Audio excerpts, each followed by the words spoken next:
T20 world cup లో super 8 దశ రసవత్తరంగా మారింది. సెమీస్ కోసం 8 జట్లు తీవ్రంగా పోటీ పడ్డాయి. అయితే ఇప్పటికే గ్రూప్ 1 నుంచి గ్రూప్ 2 నుంచి 2 జట్లు సెమీ చేరాయి. ఇదే క్రమంలో మరో 2 జట్లు ఎలిమినేట్ అయ్యాయి. గ్రూప్ 1 లో ఉన్న సౌత్ ఆఫ్రికా ఇండియా వెస్టిండీస్ ను ఓడించి సెమీస్ లోకి అడుగుపెట్టింది. ఇక గ్రూప్ 1 నుంచి మరో స్థానం కోసం వెస్టిండీస్ టీమిండియా మధ్య పోటీ నెలకొంది. అయితే ఈ వరుసలో జింబాబ్వే మరో మ్యాచ్ మిగిలి ఉండగానే ఎలిమినేట్ అయింది. ఇక రెండో గ్రూప్ విషయానికి వస్తే ఆడిన 3 మ్యాచ్ల్లోనూ ఇంగ్లాండ్ విజయం సాధించి సెమీస్ లో అడుగుపెట్టింది. సూపర్ 8 మ్యాచ్ లో న్యూజిలాండ్ ను చివరి మ్యాచ్ లో ఇంగ్లాండ్ ఓడించింది. కొలంబోలో జరిగిన ఈ ఉత్కంఠ మ్యాచ్ లో ఇంగ్లాండ్ 4 వికెట్ల తేడాతో గెలుపొందింది. దీంతో సూపర్ 8 లో ఆడిన 3 మ్యాచ్ల్లో విజయం సాధించి ఇంగ్లాండ్ సెమీస్ లో అడుగుపెట్టింది. ఇక ఇప్పుడు రెండో స్థానం కోసం న్యూజిలాండ్ పాకిస్తాన్ మధ్య పోటీ నెలకొంది. శ్రీలంకపై పాకిస్తాన్ గెలిస్తేనే సరిపోదు, 150 పరుగుల తేడాతో గెలవాలి. అప్పుడు న్యూజిలాండ్ కంటే మించిన నెట్ రన్ రేట్ తో పాకిస్తాన్ సెమీ చేరుతుంది. ఒకవేళ ఓడినా లేదా నామమాత్రపు గెలుపు సాధించినా కూడా పాకిస్తాన్ సెమీ చేరలేదు. అప్పుడు రెండో ప్లేస్ లో న్యూజిలాండ్ వెళుతుంది. మొత్తంగా చూసుకుంటే 80% న్యూజిలాండ్ కే అవకాశాలు కనిపిస్తున్నాయి. ఇది ఇలా ఉంటే 1వ తేదీన వెస్టిండీస్ తో టీమిండియా తలపడనుంది. ఆ మ్యాచ్ లో గెలిస్తే సెమీస్ లో అడుగుపెట్టిన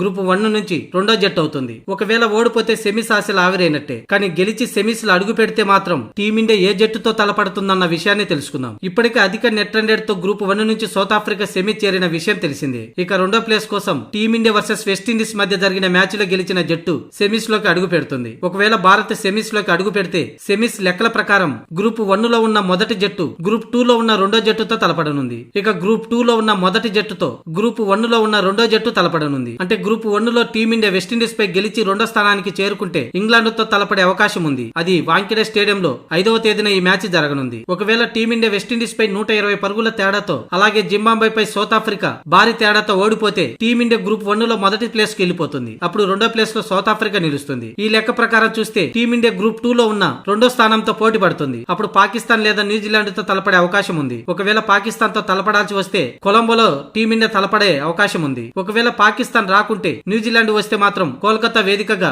మొదటి సెమీఫైనల్లో తలపడాల్సి ఉంటుంది. కానీ ప్రస్తుత పరిస్థితిని బట్టి చూస్తే సౌత్ ఆఫ్రికా మొదటి ప్లేస్, వెస్టిండీస్ పై టీమిండియా గెలిస్తే రెండో ప్లేస్ లో మాత్రమే స్థానాలు ఉండే అవకాశం ఉంది. అంటే వాంఖేడే స్టేడియంలో జరిగే రెండో సెమీఫైనల్లో టీమిండియా ఇంగ్లాండ్ తో తలపడే సూచనలు కనిపిస్తున్నాయి. అది 1వ తేదీన వెస్టిండీస్ పై గెలిస్తేనే టీమిండియా ఈ సమీకరణంతో ముందుకు సాగుతుంది.